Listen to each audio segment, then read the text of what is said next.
నమస్తే, welcome to స్వతంత్ర. నేను మురళి. ముందుగా హెడ్లైన్స్ చూద్దాం.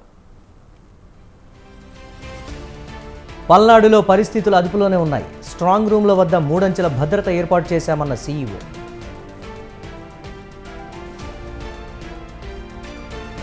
మాచర్ల ఎమ్మెల్యే పిన్నెల్లి పిటిషన్పై విచారణ, తీర్పు రిజర్వ్ చేసిన హైకోర్టు.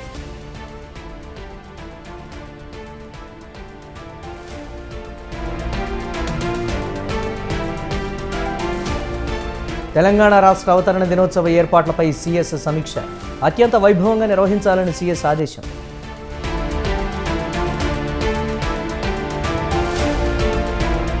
ముగిసిన పట్టభద్రుల ఎమ్మెల్సీ ఉప ఎన్నిక, 68% పోలింగ్ నమోదు.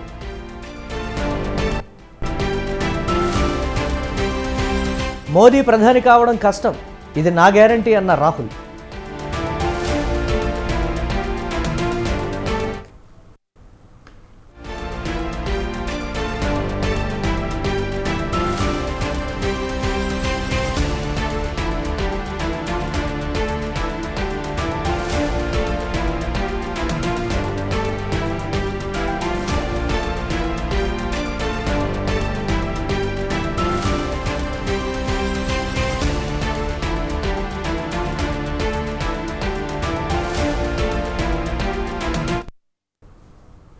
చంద్రగిరి టీడీపీ అభ్యర్థి పులివర్తి నాని సంచలన ఆరోపణలు చేశారు. తన హత్యకు కుట్ర చేశారని ఆయన ఆరోపించారు.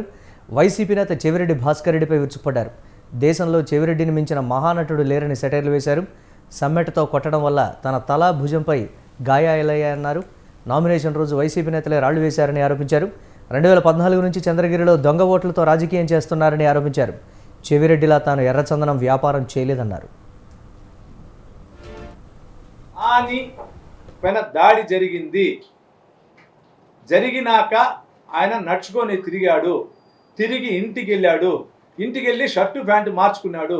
మళ్ళా వీల్ చైర్ వచ్చింది, మళ్ళా హాస్పిటల్కి వెళ్ళాడు అని మన అపరిచితుడు చెప్పినాడు. తుమ్మలగుంట అపరిచితుడు.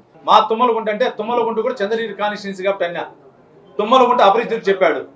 దాన్ని సాక్ష్యం చూశారు కదా. నన్ను చంపితే కింద పడ్డా, దేవుడు కాపాడినాడు. నేను దిగి పరిగెత్తుకుని ధైర్యంగా వాళ్ళ పైన పోరాడడానికి పోయినా. నేను భయంతో పరిగెత్తిపోతే నేను ఎదురు నడుచుకుంటూ పరిగెత్తుకుని పోవాలి. నేను ఎదురుగా వాళ్ళపైకే వచ్చా. చూశారు కదా దీన్ని. నామినేషన్ రోజు జరిగిన సంఘటనలన్నీ ఈరోజు మీకు చెప్తున్నా. 18వ తేదీ నా ఫ్యామిలీతో వెళ్ళి నేను నామినేషన్ వేసా. ఆ రోజే ఆర్టీఓ గారిని ఈఆర్ఓ గారిని అడిగారు నన్ను, సెకండ్ ఎప్పుడు వేస్తున్నారండి. 25వ తారీఖు వేస్తున్నాను సార్ అన్న. ఆ రోజు ఈఆర్ఓ గారిని అన్నా. వాళ్ళు ప్రతిపక్షం వాళ్ళు ఎప్పుడు వేస్తున్నారు సార్ అంటే 23 అంటున్నారు సార్ అన్నాడు. నాని పైన దాడి జరిగింది. ఆంధ్రప్రదేశ్ తెలంగాణ రాష్ట్ర విభజన జరిగి 10 ఏళ్లు కావస్తోంది. ఆంధ్రప్రదేశ్ పునర్వ్యవస్థీకరణ చట్టంలో చెప్పినట్లు 10 ఏళ్లకు మించకుండా ఉమ్మడి రాజధానిగా హైదరాబాద్ ఉండాలన్న గడువు జూన్ 2తో ముగియనుంది. 2 జూన్ 2024 నుంచి హైదరాబాద్ తెలంగాణకు మాత్రమే రాజధానిగా ఉంటుంది. 2014లో ఆంధ్రప్రదేశ్ రాష్ట్ర విభజన జరిగిన ఏపీ తెలంగాణ మధ్య ఆస్తుల పంపిణీ ఇంకా పూర్తి కాలేదు. విభజన సమయంలో ఇచ్చిన హామీలు సైతం పూర్తిగా అమలు కాలేదు. ఈ నేపథ్యంలో ఇరు రాష్ట్రాల మధ్య భిన్నమైన వాదనలు తెరపైకి వస్తున్నాయి.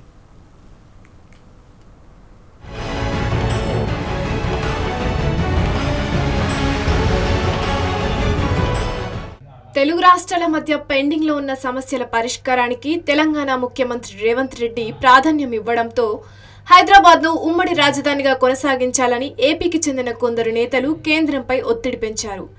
ఏపీకి ఇంతవరకు రాజధానిని ఏర్పాటు చేసుకోనందున మరో 10 ఏళ్ల పాటు హైదరాబాద్ను ఉమ్మడి రాజధానిగా పొడిగించాలని కోరారు భారత్ నేషనల్ పార్టీ వ్యవస్థాపకుడు వివి లక్ష్మీనారాయణ. భారత రాష్ట్రపతి ప్రత్యేకమైన ఆర్డినెన్స్ జారీ చేయాలని కోరారు. రాష్ట్రపతిని ఒప్పించాలని ఏపీలోని ఇతర పార్టీలను లక్ష్మీనారాయణ కోరారు. 2034 వరకు ఉమ్మడి రాజధానిగా హైదరాబాద్ను ఉంచాలని ఏపీ కాంగ్రెస్ ఉపాధ్యక్షుడు కొరడుకొండ శివాజీ కూడా ఇటీవల డిమాండ్ చేశారు.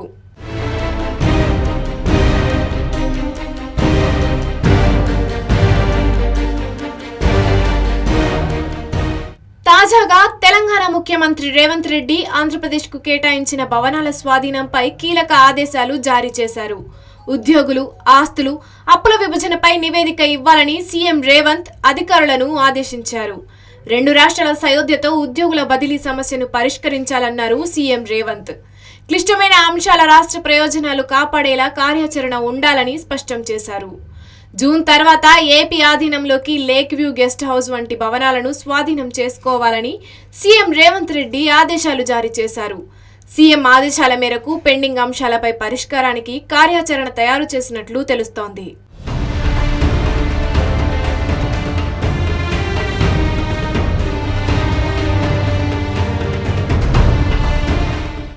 తెలుగు రాష్ట్రాల మధ్య ఉన్న ఉమ్మడి ఒప్పందం ముగింపు దశకు చేరుకున్నప్పటికీ విభజన చట్టంలోని షెడ్యూల్ 9, 10లోని సంస్థలు film development, state finance corporation, mineral development corporation, NTPC, RTC, Singareni ఆస్తుల పంపకానికి సంబంధించిన అంశాలు కొలిక్కి రాలేదు. విభజన చట్టం నోడల్ ఏజెన్సీగా ఉన్న కేంద్ర హోం మంత్రిత్వ శాఖ ఏపీ, తెలంగాణ రాష్ట్రాల అధికారులతో చర్చించినప్పటికీ పూర్తి స్థాయిలో సమస్యలు పరిష్కారం కాలేదు. అయితే ఢిల్లీలో ఉన్న ఏపీ భవన్ భూమి పంపకంపై 2 రాష్ట్రాలు అంగీకారం తెలిపాయి.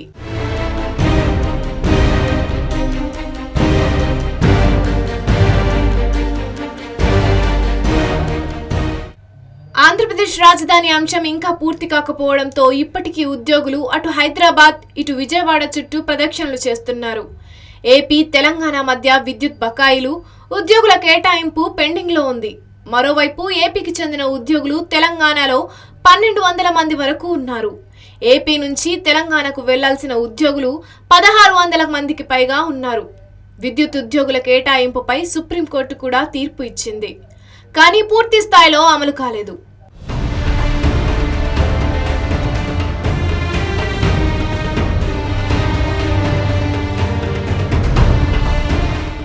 అసెంబ్లీ ఎన్నికల ఫలితాలు జూన్ 4న రానున్నాయి. ఆ తర్వాత కొత్త ప్రభుత్వం ఏర్పాటు కానుంది. అయితే ఎన్నికల ఫలితాలకు ముందే జూన్ 2న 2 రాష్ట్రాలకు మధ్య ఉన్న ఉమ్మడి ఒప్పందం ముగుస్తోంది. ఈ నేపథ్యంలో ఏపీకి చెందిన పలువురు నేతల నుంచి ఉమ్మడి రాజధానిగా హైదరాబాద్ను మరింత కాలం పెంచాలన్న డిమాండ్ వినిపిస్తుండటంతో కేంద్ర నిర్ణయం ఎలా ఉండనుంది అనేది ఆసక్తికరంగా మారింది.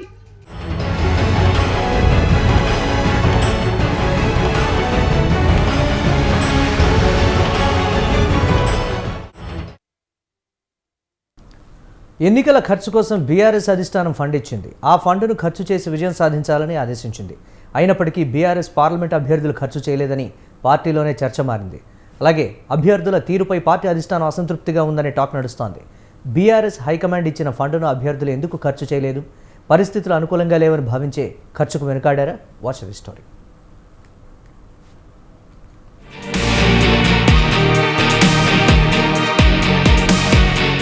లోక్సభ ఎన్నికలను బీఆర్ఎస్ ప్రతిష్టాత్మకంగా తీసుకుంది. రాష్ట్రంలో మెజార్టీ సీట్లు సాధించాలని ప్రణాళికలు రూపొందించింది. అందుకు అనుగుణంగా పార్టీ అభ్యర్థులకు ఎన్నికల నిబంధనల మేరకు బీఫామ్తో పాటు 95 లక్షల రూపాయల చెక్కులను కూడా అధిష్టానం అందజేసింది. అంతేకాకుండా పార్టీ పరంగా ఆర్థిక సహాయం అందించారు.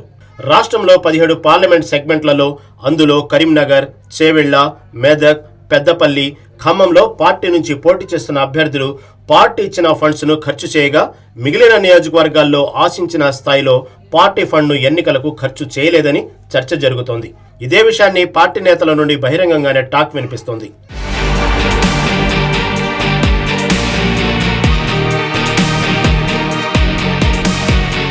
రాష్ట్రంలో కాంగ్రెస్ అధికారంలో ఉండటం, మరోవైపు దేశంలో బీజేపీ అధికారంలో ఉండటంతో బీఆర్ఎస్ పార్లమెంట్ అభ్యర్థులు ఎన్నికల్లో పార్టీ ఫండ్ను కూడా ఖర్చు చేయలేదనే ప్రచారం జోరుగా సాగుతుంది. ఎన్నికల్లో ఖర్చు చేసినా గెలిచే పరిస్థితి లేకపోవడంతోనే ఖర్చుకు వెనకాడినట్లుగా తెలుస్తోంది. ప్రచారంలో పాల్గొన్న నాయకులకు, క్యాడర్కు సైతం కనీస సదుపాయాలు కల్పించకపోవడంతో కొంతమంది నేతలు అసంతృప్తితో ఉన్నారు. అభ్యర్థుల వ్యవహార శైలితో బీఆర్ఎస్ ఓట్లు ఇతర పార్టీలకు బదిలీ అయ్యాయనే ప్రచారం జరుగుతోంది. బీజేపీకి గ్రామీణ ప్రాంతాల్లో పెద్దగా బలం లేకపోయినప్పటికీ డబుల్ డిజిట్ సాధిస్తామని ఆ పార్టీ నేతలు ధీమాగా ఉండటానికి ప్రధాన కారణం బీఆర్ఎస్ ఓట్లు తమకు బదిలీ అవుతాయని.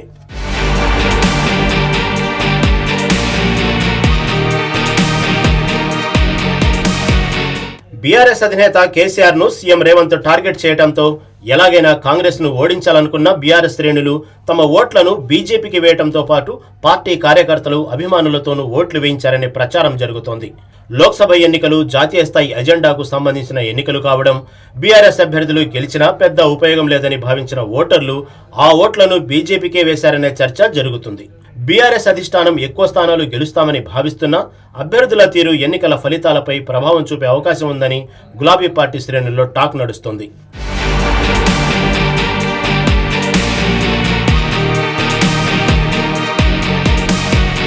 బీఆర్ఎస్ పార్టీ నుండి పోటీ చేసిన అభ్యర్థుల తీరుపై పార్టీ అధిష్టానం అసంతృప్తిగా ఉన్నట్లు తెలుస్తోంది.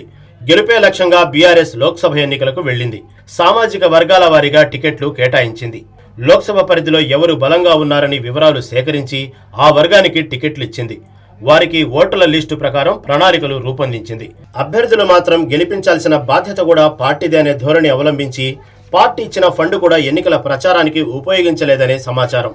ఇదే విషయంపై పార్టీ అధిష్టానం సైతం సీరియస్ అయింది. నమ్మిన వారికి టికెట్లు ఇస్తే పనితీరు బాగలేదని ఫీడ్బ్యాక్ సేకరించిన అధిష్టానం అసంతృప్తి వ్యక్తం చేసినట్లుగా చర్చ జరుగుతోంది. ఒకవైపు పార్టీ అధిష్టానం అధిక సీట్లు గెలుస్తామని పైకి చెప్తున్నప్పటికీ లోపల మాత్రం తమకు ఆశించిన మేర సీట్లు రావని అనుకుంటున్నారట. బీఆర్ఎస్ నుండి పోటీ చేసిన అభ్యర్థులు సైతం ఫలానా సీట్లలో ఇంత మెజార్టీ వస్తుందని స్పష్టంగా చెప్పలేకపోతున్నారు. పార్టీకి ఎన్ని సీట్లు వస్తాయి, పార్టీ అభ్యర్థులు ఏ మేరకు ప్రజల్లోకి వెళ్లారు, ఎంత మేరకు కష్టపడ్డారు అనే దానిపై బీఆర్ఎస్ అధిష్టానం లెక్కలు వేసుకుంటోంది.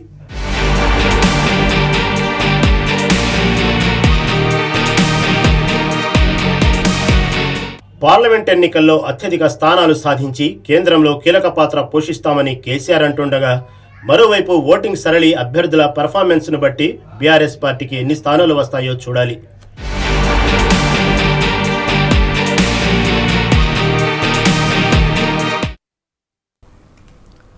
స్వాతి మాలివాల్పై దాడి చేసిన కేసులో ఢిల్లీ ముఖ్యమంత్రి అరవింద్ కేజ్రీవాల్ పీఏ బిభవ్ కుమార్ బెయిల్ పిటిషన్ను కోర్టు తిరస్కరించింది. స్వాతి మాలివాల్పై దాడి ఘటనలో అరెస్ట్ అయిన ఆయన 30 హజారీ కోర్టులో బెయిల్ పిటిషన్ దాఖలు చేశారు. పిటిషన్పై విచారణ చేపట్టిన అదనపు సెషన్స్ జడ్జి సుశీల్ అనుజ్ త్యాగి అతడికి బెయిల్ ఇచ్చేందుకు నిరాకరించారు.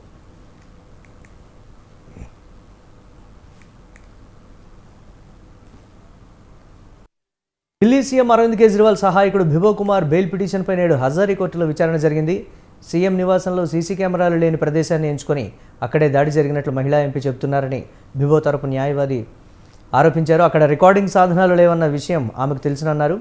మే 13న ఆమె సీఎం ఇంట్లోకి అనుమతి లేకుండా ప్రవేశించడం అతిక్రమణే అని కోర్టుకు వెల్లడించారు. ఎంపీ అయినంత మాత్రాన సీఎం ఇంట్లోకి ఆ రకంగా ప్రవేశించే అనుమతి ఇచ్చినట్లు కాదన్నారు. ఉద్దేశపూర్వకంగానే ఆమె సమస్యలు సృష్టించారని చెప్పారు. ఈ ఆరోపణలను విన్న మాలివాల్ ఒక్కసారిగా కన్నీటి పర్యంతమయ్యారు.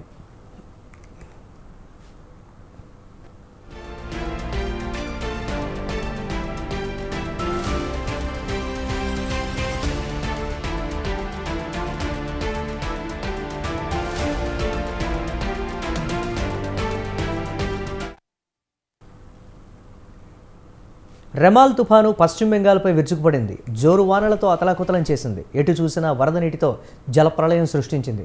రెయిన్ కారణంగా విద్యుత్ సరఫరాకు అంతరాయం, రాకపోకల నిలిపివేత, నేల కొరిగిన చెట్లు, కరెంటు స్తంభాలు, ఇలా నానా బీభత్సంతో జనజీవనం అస్తవ్యస్తంగా మారింది.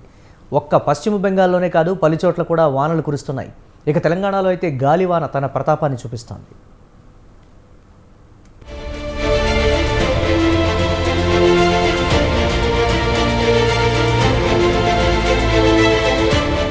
బంగాళాఖాతంలో ఏర్పడిన రెమాల్ ఆదివారం ఉదయం తీవ్ర తుఫాన్గా బలపడింది. ఇది ఉత్తర దిశగా పయనించి ఆదివారం అర్ధరాత్రి దాటాక బంగ్లాదేశ్, పశ్చిమ బెంగాల్ సరిహద్దులో తీరం దాటింది. తీరం దాటే సమయంలో గంటకు 140 కిలోమీటర్ల వరకు పెనుగాలులు బీభత్సం సృష్టించాయి. తుఫాన్ దాటికి పశ్చిమ బెంగాల్తో పాటు బంగ్లాదేశ్ అతలాకుతలమవుతున్నాయి. గంటకు 130 నుంచి 140 కిలోమీటర్ల వేగంతో తీరం వెంబడి గాలులు వీస్తున్నాయి. దీంతో సముద్రం అల్లకల్లోలంగా మారింది. ఇప్పటికే తీర ప్రాంతాల నుంచి దాదాపుగా 1,20,000 మందిని సురక్షిత ప్రాంతాలకు తరలించారు. ఉత్తర, దక్షిణ పరిసరాల జిల్లాలకు నష్టం అత్యధికంగా ఉండవచ్చని అంచనా. ఇక సహాయక చర్యల కోసం 16 బెటాలియన్ల రాష్ట్ర, జాతీయ విపత్తు నిర్వహణ దళాలను అధికారులు సిద్ధం చేశారు. మరోపక్క తుఫాను ప్రభావంతో ఇప్పటికే eastern railway, south eastern railway పరిధిలో కొన్ని రైళ్లను రద్దు చేశారు. అలాగే కోల్కతా విమానాశ్రయంలో 21 గంటల వరకు మొత్తం 394 విమాన సర్వీసుల్ని రద్దు చేశారు.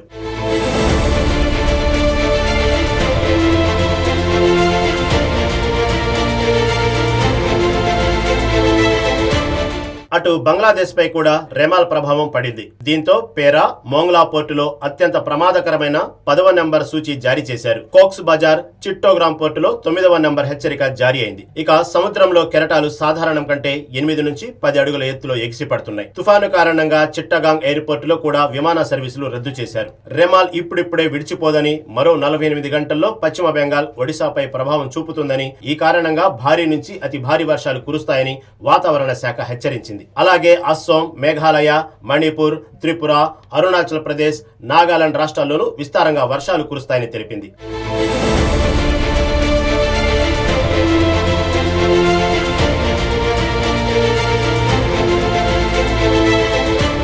మరోపక్క తుఫాను సన్నద్ధతపై ఉన్నతాధికారులతో ప్రధాని మోదీ సమీక్ష నిర్వహించారు. ప్రాణ నష్టం జరగకుండా ముందు జాగ్రత్తల చర్యలు తీసుకోవాలని అధికారులకు ఆదేశాలు జారీ చేశారు. ప్రధాని సమీక్షకు విపత్తుల నిర్వహణ శాఖ అధికారులతో పాటు ఎన్డీఆర్ఎఫ్, నేవీ అధికారులు కూడా హాజరయ్యారు. బెంగాల్ ప్రభుత్వానికి కేంద్రం అన్ని విధాల అండగా ఉంటుందని భరోసా ఇచ్చారు. ఇక రెమాల్ విరుచుకుపడటంతో అధికారులు అప్రమత్తమయ్యారు. పశ్చిమ బెంగాల్ గవర్నర్ సివి ఆనంద బోస్ కూడా పరిస్థితిని పర్యవేక్షిస్తున్నారు.